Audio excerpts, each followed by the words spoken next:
കേട്ടുവോ പൂപ്പാലയിൽ രാപ്പാടി പാടും പ്രേമരാവിൻ ചിന്തുകൾ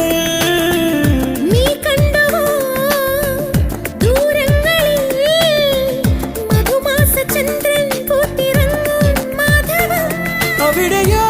അരികിൽ ഞാനൊരുക്കിനാ പക്ഷിയാ